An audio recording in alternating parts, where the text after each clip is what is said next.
When we look at our lives being unmanageable, that was easy for me to see immediately.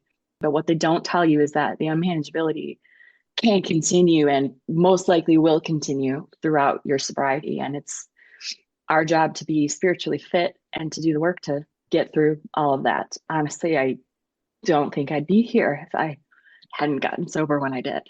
Yeah. I heard it through the grapevine. Welcome. It's the AA Grapevine half-hour variety hour featuring the collected voices of Alcoholics Anonymous. I'm Sam, an alcoholic in Palm Springs, California. And I am Alice, an alcoholic in Oakland, California. Howdy, Alice. Hey. I was just on social media and I saw someone had posted a quote from Dr. Bob, and I wanted to chat about it. Of course, I had to verify it, and in doing that, I found it in the Grapevine archive. Look at you. Yes, you need to verify things. This is from a July 1980 article titled, "Laughter is Our Best Medicine." It says, excerpts from the new AA book, Dr. Bob and the Good Old Timers show both humorous and serious sides of our co-founder. And the thing that caught my attention, there's a little bit of a preface here. Through his period, the onset of his fatal illness, Dr. Bob continued going to AA meetings at King School. Ann C. recalled hearing someone asking him at this time, "Do you have to go to all these meetings? Why don't you stay home and conserve your strength?" Dr. Bob considered the question for a time, then said, "The first reason is that this way is working so well. Why should I take a chance on any other way? The second reason is that I don't want to deprive myself of the privilege of meeting, greeting, visiting with fellow alcoholics. It's a pleasure to me. And the third reason is the most important.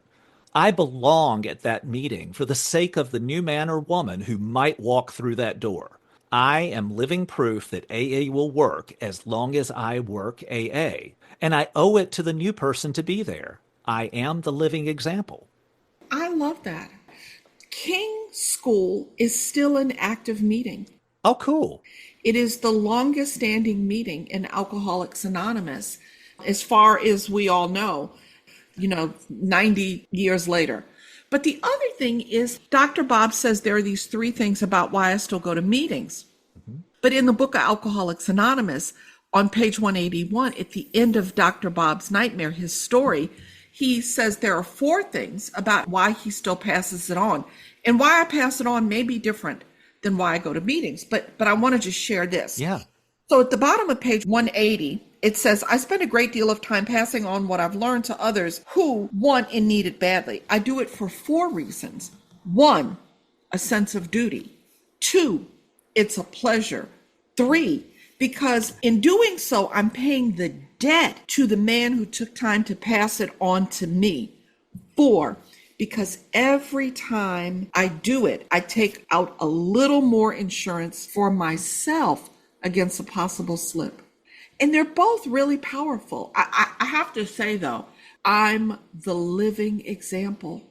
I love that. Yeah. I've heard many times over the years, you may be the only big book that some people ever see. That's the living example. Absolutely. For me, it relates to the 12th step. Am I practicing these principles in all of my affairs? Like, if members of my family all know that I'm in Alcoholics Anonymous and I act a fool at a family gathering, what am I saying about my conscious contact with the power? I love I'm a living example, and that does mean I'm a living, breathing example of the book. And you are. That is very kind of you. Some days, but to be clear, not so much on other days. When it says in the book, we're not saints, when I got here, I thought that meant I wasn't going to be ascending to some saintly state where I was free of mistakes, but that I would get closer and closer to it as time went on. And now, with 37 years, I think of it differently, which is, some days I'm going to do things that are not exactly my aspirational behavior. Yeah. And that's okay too, as long as I make amends. Well, and that's just it. We have a program that helps us move through those times, in particular when we are not living up to what we would like to be. We got a handbook. We got a design for living. A design for living. Yeah. And it keeps me happy. I mean, it's really odd because Doing the things I don't want to do, right? Making amends. Doing these things I don't necessarily want to do gives me this life I want to have. I think I'm going to keep on going with it. So you know what I want to know from you? Who is our guest today, Sam? Today, we're going to be talking with Stephanie B. from Downers Grove, Illinois. And later, we'll see if we can interest her in some discussion based on hashtag heard in a meeting posts. But first, the news. AA.org has posted a frequently asked questions page about the 2025 International Convention and Travel in Vancouver, Canada, July 3rd through the 6th, 2025. The page provides information on everything about the convention, including travel restrictions and where to get help. Go to AA.org and search International Convention FAQ. All right, Patrick C. is here, the International Convention Coordinator, with an update about the upcoming July 2025 International Convention in Vancouver, British Columbia. Patrick, it's getting real. Hey, Don, it's so great to see you. Yeah, the planning is continuing. It's kind of a blur every day. I envision it like a snowball rolling down the hill, gathering, getting larger and larger, everything you're having to coordinate at this point. Yep, today you're getting caught up in it. So what do you want to talk about today? Well, I want to let everybody know about a recent communication that we sent out. It is being blasted to over 40,000 members. Think about registering by April 15th to take advantage of the special early bird pricing. After April 15th, our registration fees will increase. So it's not too late to register, and it's not too late to get rooms. Absolutely not. No, you mentioned housing. We have over 29,000 registrants at this point. While our official room block of negotiated rooms is taken, there's still plenty of rooms in Vancouver. It's just about looking at other resources to find those rooms. And so Expedia.com, Hotels.com, Google Hotels, even such things as Vacation Rental by Owner or Airbnb. These are all sites that people want to check out to look for the deals that are happening on housing options. So at this point, book your own accommodations. We're going to be putting out a communication that lists all the different places you can look. That will be helpful. Sounds great. So the convention, you said just before we started recording that you need 700 speakers. Just a few, right? You know, this really puts into perspective kind of the magnitude of this event, right? This is very different than my state convention. Everybody meets all together 3 times during the weekend. Yes. Describe the international convention. Absolutely. So we are together for 4 days over this event. That's July 3rd through the 6th. 2025. So let's just talk about Thursday and Friday. Like, what am I going to do during the day at the convention? Primarily at the Vancouver Convention Center, we will have programmed 184 sessions, panels, workshops. There's going to be a live podcast session. Woohoo! Yes, we're going to do it. It's going to be the agony of choice.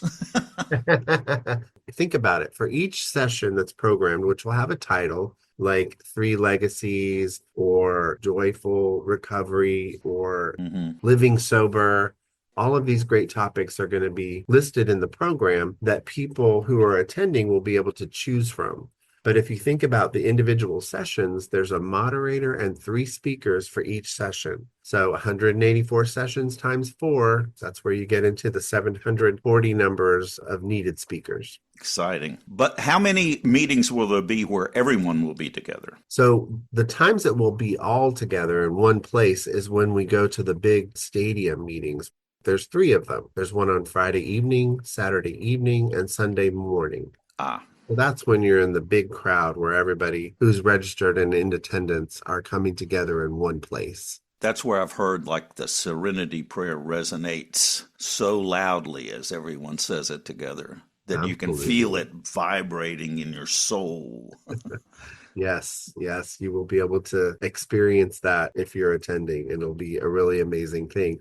And even if you're not attending, we will be video recording in an anonymity protected way those 3 big meetings. It's the first time we've ever done that. So that will be available for streaming and purchase after the convention. You can pre-order it now. It's $60. At aa.org. It's through the convention registration process. You can order that. Okay. But it's a unique situation, right? There's some folks who just can't make it to Canada. And so we're going to make it available for people It's beautiful, to see yeah. what it's like. So very exciting.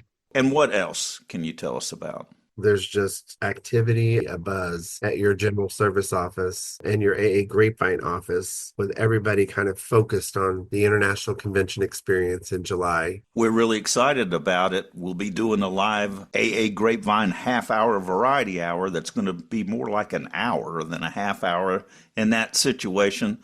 So it's going to be a lot of fun. Come and experience it. Thanks, Patrick. All right, take care, Don. The Plain Language Big Book is now available. It's intended to help readers better understand the book Alcoholics Anonymous, fondly called the Big Book by AA members. It's considered the basic text of the AA program of recovery. This new book describes AA's 12-step program in simpler language than the original book, which was published in 1939. The Plain Language Big Book presents in a simpler language the ideas contained in the Big Book, Alcoholics Anonymous. Specific AA-related words and phrases used in the original 1939 book. Vocabulary in the original book that may be dated or not familiar to readers. And the core content of the original Big Book without member stories, often called the abridged edition. The Plain Language Big Book is AA General Service Conference approved literature and is available now for $11. And as always, AA encourages ordering our literature via your local distribution sources, groups, districts, intergroups, and central offices, as they play a vital role in local 12-step activities. Hi, my name is Stephanie. I am an alcoholic, and I'm from Downers Grove, Illinois.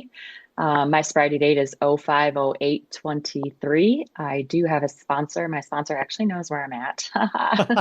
And yeah, I have a home group. My home group is in Mokina, Illinois, and it is called Friends of Friends. It's actually a new meeting. It's for women. It takes place at 3 p.m. on a Sunday, which is pretty sweet. Stephanie, I'm so glad you could join us. You came highly recommended because you gave us a bunch of questions, and we're so glad you did. Yes, thank you. You've been sober since It's May 8th, 2023. It was a Monday. Oh, I remember it well, right? What was going on? To be honest, I was that individual who was controlling my drinking for years and years and years. And I didn't really know that I was controlling it. I just thought that I was facilitating my body burning fat more efficiently by trying to not drink on consecutive days. Crazy things like that. And I had reached a point where I was really, really, really trying not to drink. And on a Sunday, I went to a client event and I asked for a soda water, and I received unknowingly a tequila soda water. And the drink took a drink, took a drink, took a drink, took me on a roll. And it was a heck of a day turned evening, turned morning, turned roll out of bed onto my knees, swearing I could absolutely never drink again. I had that, guilt, shame, and remorse times 1,000. I told myself I can't live like this. And I went to the AA website, which I had visited previously, and I went to my friend, the quiz. And I took that quiz, and it suggested I might be an alcoholic. And so I took the quiz again, and it suggested I still might be an alcoholic. I don't, it was one of those mornings that I remembered everything from the night before. And so I had no idea how to use the website, and I ended up downloading an app. It was the meeting app, the little blue chair app. Meeting guide, yeah. I told myself if I download this app, Apple is going to know that I think that I'm an alcoholic. And so I must take myself to at least one meeting.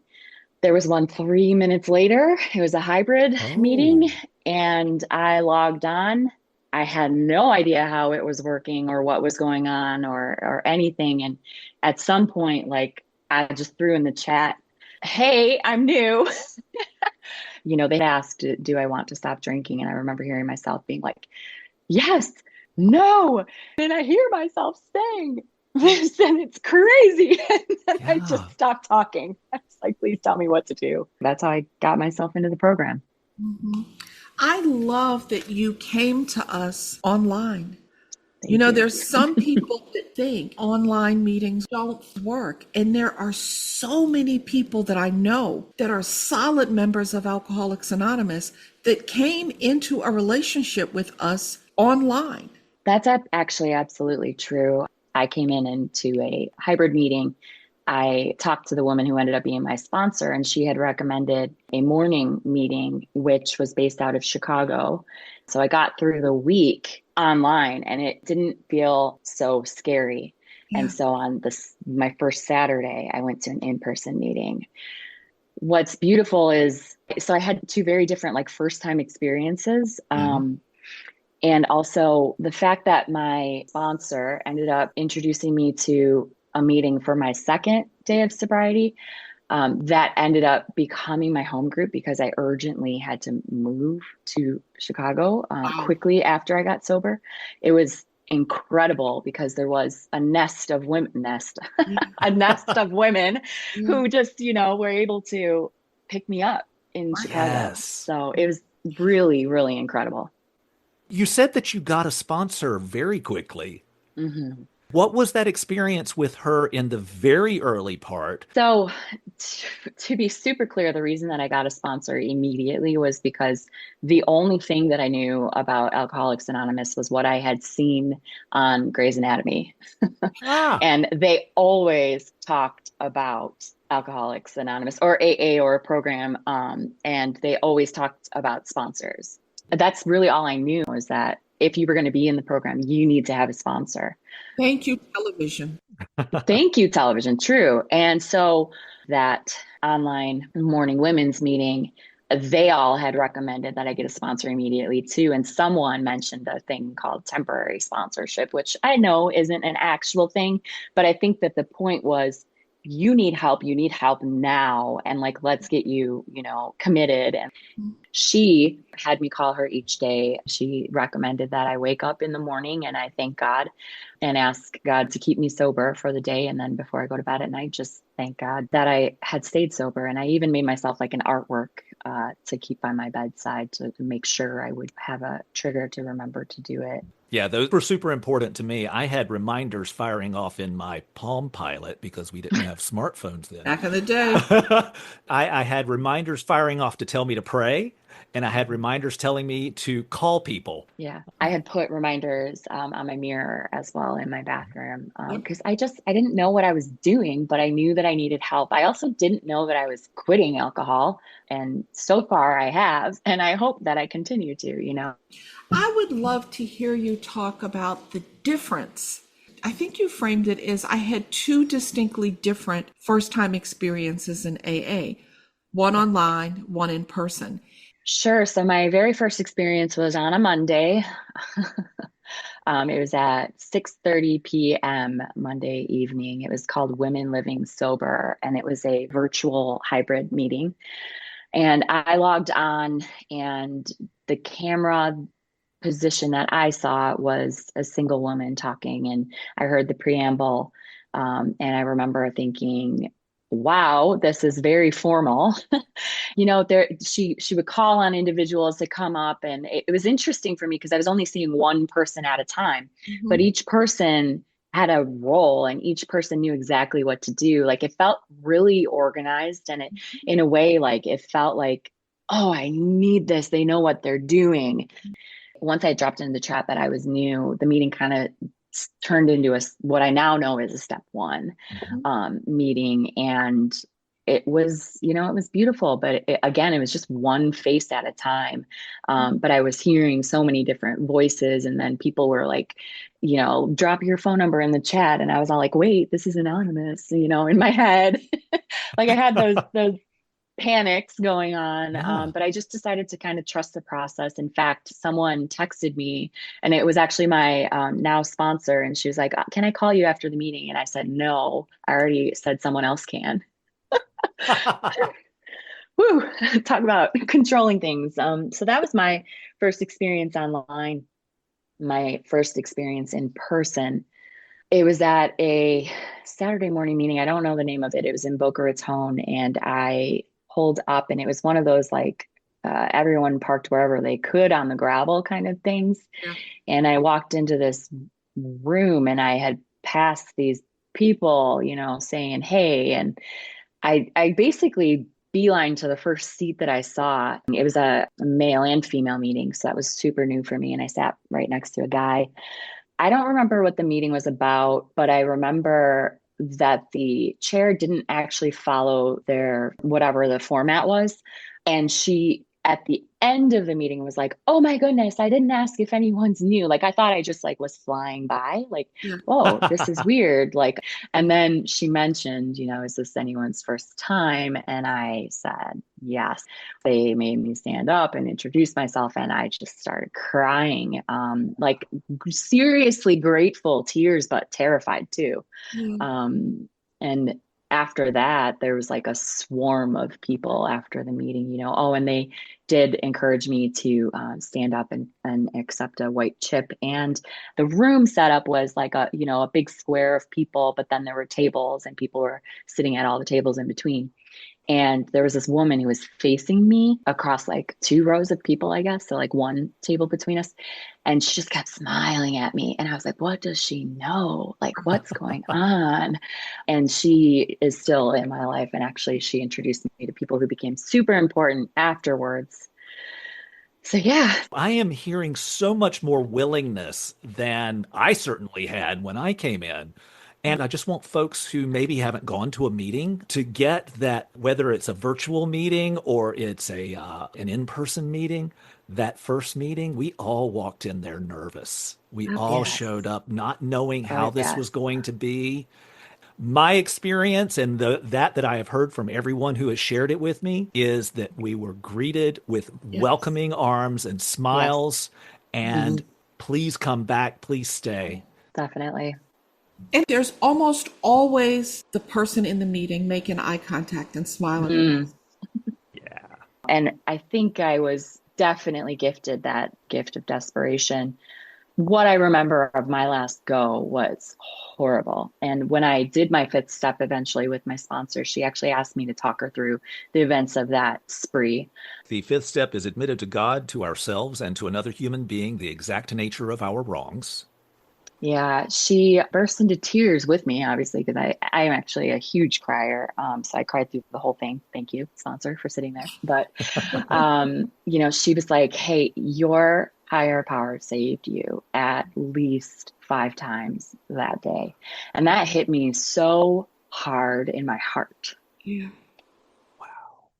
I love that your sponsor pointed out, look, you were saved here, you were saved here, you were saved here.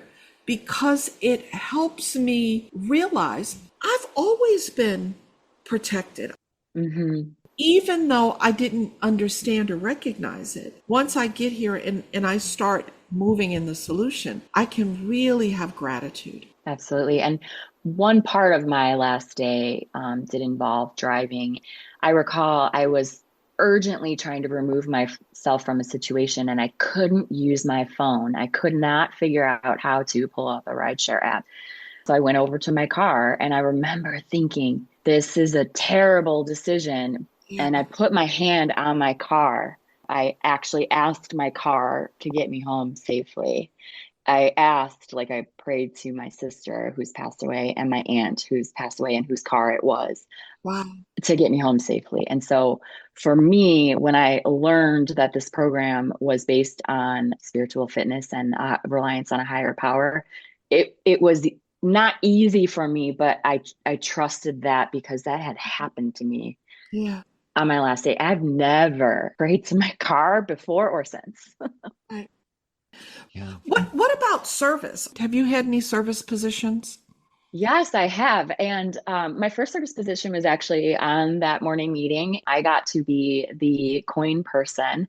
And it was Oh, really funny because when I volunteered for it, they give digital coins. When I volunteered for it, the service position began like 2 months later. And I was like, what? I want it like now. My yeah. sponsors told me for months I Yes. need a service position. And then in a different meeting that I was doing online, I also put my hand up to be a host. And that's a 3 month commitment. And they were like, okay, it's going to be October until December. And like all of a sudden it clicked in my brain. I was like, oh my God, these people think I'm going to be sober in 5 months. And I was like, that's why, like, I'm going to be sober in 5 months. And it, like, that was truly an awakening for me. And ever since I have had a different service position. Yeah. Is there any point in working the steps that you encountered something that you were resistant to? Absolutely. I have two answers to that. The first is my resistance to the word insanity. Mm. I was not okay saying that I was insane. It took actually reading the big book and, doing it with my sponsor and truly evaluating what insanity looks like and feels like, and then being able to flip it to say, it's the insanity of my actions, it's the insanity of my thinking. It's not saying like, I am insane. It's saying that I don't have the power or the control or the ability to get away from this insanity. And so that took a while for me. And then the other thing that came to mind was that when I was working on my fourth step, I woke up this one morning, I can't write this thing down. I Mm. absolutely cannot. I call it like I must have been crying in my sleep. I recall waking up and being totally out of my mind, afraid and scared and crying. And I could not reach my sponsor. So I had to call other people. And the woman that I called was like, well, if you're on your fourth step, you already have your third step under you. Like she recited the part of the prayer that talks about how our experience will help others and we won't turn our back on our experience. And that was really, really a breakthrough. And I did put that terrible, horrible thing in my fourth step. And I've even talked about it, in meetings Yeah. now. It still catches me, sometimes, but I have the tools to recognize, when I'm about to be gripped in that fear. I know how to help relieve Mm. it through praying or calling another alcoholic or going to a meeting. Yeah. I had a couple of things on my first fourth step that I was so ashamed of. And I wrote them out. And then I took an X-Acto knife and cut them out. Mm, And I taped them in the top of a drawer in my dresser. wow. It's like I know where these are. They're captured, but I can't have this available for anyone to maybe see if somebody comes across whatever. And I did share those things with my sponsor when I did my fifth step. And they are not things that I share at a general level. I don't share it as part of my talk or as a share at a meeting or anything like that. But I have shared them one on one with Mm, another alcoholic when it was an appropriate thing to do to help them let go of yes. their shame about their actions. Our greatest liabilities become superpowers. Yep. Beautiful. Stephanie, I love that you said, absolutely. I came in with some resistance. The sanity question comes up in step 2. Read step 2 for us. Step 2 came to believe that a power greater than ourselves could restore us to sanity. So at step 2, you balk. And then you balk again at 4. Step 4 is made a searching and fearless moral inventory of ourselves. And this is such the story of what it's like for almost all of us. We come in with shame and remorse and guilt and this feeling of, oh, I'm so desperate, I'll try anything. And then we're like, wait a minute, I'm insane. One of the things I love doing with new people is asking them to write down the 10 craziest things they ever did. And then when they read me the 10 craziest things they ever did, I was like, well, the craziest thing isn't on the list. And they're like, what are you talking about? And I'm like, that you took a drink knowing that those things could happen. You're sober and you take a drink knowing I might have to pray to my car. It's a great point. Yep. It's time for hashtag heard in a meeting. What's that? We scour the interweb for your posts of cool things that you've heard in a meeting. Post them on social media with hashtag heard in a meeting. Keep in mind our tradition of anonymity. Sam, what sort of hashtag do you have for us today? Give me a number between 1 and 213. 82. I try to stay on the good side of who I am today. I think it means that I have learned how to behave well, how to play well in the sandbox with other people, how to be loving, how to be kind, how to be useful. But I don't always do that. Yes. That side of me is the side I want to stay on. That's not always the side I'm on. Sometimes I'm on the other side. And over time, my time that I'm recovered, more and more of my time is on the right side in the sunlight of the Spirit. You know, I believe it's in the acceptance story that we're always quoting, 448, 417. There's a little bit of bad in the best of us and a little bit of good in the worst. Yeah. I used to say I had a good streak. The rest of me was mean. And now I have a mean streak. The rest of me is good. It's trying to stay on the good side of who I am. It's trying to remember who it is I want to be today. Both things are true. I am learning this good side, but I still own what I did in my past. And that's like the movement and the healing is like accepting that part of me, it, got me where I am today. Yep. Absolutely. All right, let's do one more. Stephanie. 31. 31. Non-alcoholic beer is for non-alcoholics. And you know what? The non-alcoholics don't want non-alcoholic beer. My friends and I just had this conversation yesterday, actually. Oh, yeah? Like the non-alcoholic beers and the non-alcoholic wines, like those are a slippery slope, perhaps, right? But a mocktail is slightly different in that it's a concoction that never had to have alcohol in the first place to be what it is. The only thing wrong with it is it's a tail, right? The only thing wrong with it is that we're calling it something different. Right. Here's the thing that's shocking to me. Do you know that there's non-alcoholic actual liquor? Yes, it is so weird. I was in New Orleans last summer and I'm at this pool and I go up to the bar and I say, what non-alcoholic beverages do you have? And the man offers me scotch. Absolutely not, sir. Absolutely not. I do think it's a slippery slope. Yeah, de-alcoholized stuff is not for me.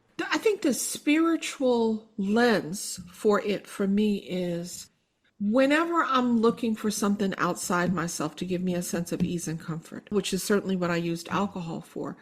But we can use other things like food and sex and gambling and all kinds of things. It's always an invitation to look at really what's going on inside. And it's an invitation, more importantly, to turn to the power that I believe in. And whenever I need a non-alcoholic beverage and that starts looking sexy to me, it's an invitation. Like, why? Why is that attractive? And I want to always, when I get uncomfortable, turn to the power that I believe in as opposed to turning to something outside of me. Yeah. That's beautiful.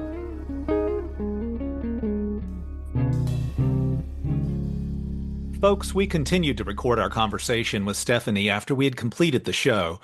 At one point, she shared some personal and serious reflections on what her recovery is like today. Being sober was never anything that was on my to-do list, but in hindsight, I see why I'm here, and I'm grateful for it. And I do hope to be an inspiration to other people. Stephanie, we almost missed the opportunity to have you tear up. Thank you. I know. I was like, oh, crap. I so love you for that. Thank you. I mean, that's the genuine, that's authenticity showing up, right? Yeah. What's behind it is my sobriety has been really freaking hard.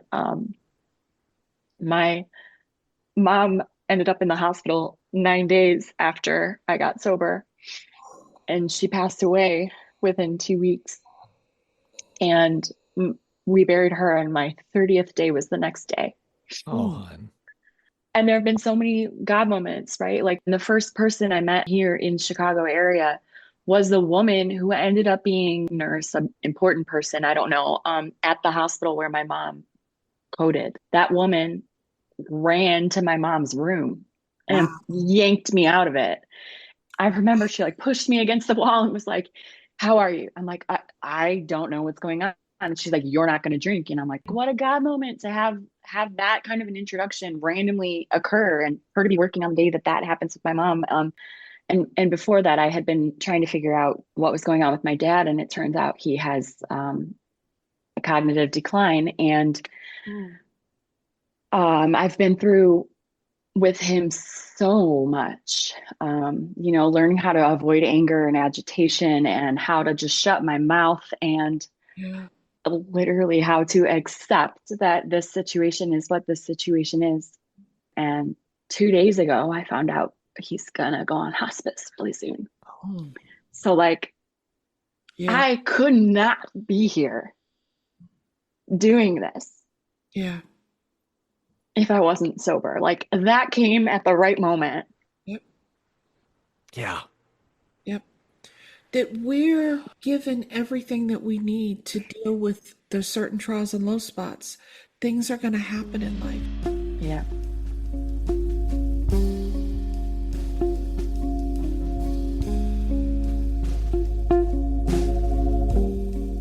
Stephanie, thank you so much for joining us today. It's been a pleasure. Thanks for having me.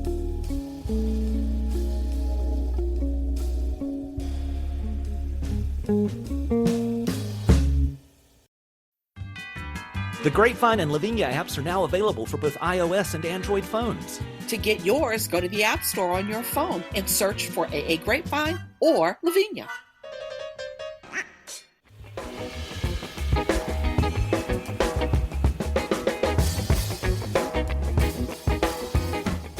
I'm at the very wit's end. Cuckoo. The still functioning alcoholic went for her annual physical. Well, Doc, how do I stand? That's what puzzles me.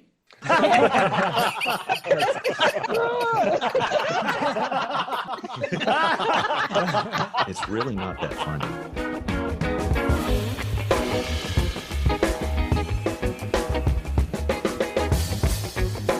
Thanks for joining us. The AA Grapevine Half-Hour Variety Hour is posted every Monday and is produced by AA Grapevine, Inc. We don't speak for AA as a whole. We share the experience, strength, and hope of members to help others recover from alcoholism. All things Grapevine are available at aagrapevine.org, including our app and how to get in touch with us. Find us on Instagram and YouTube. If you want to know more about AA, visit aa.org or search online for Alcoholics Anonymous and your city.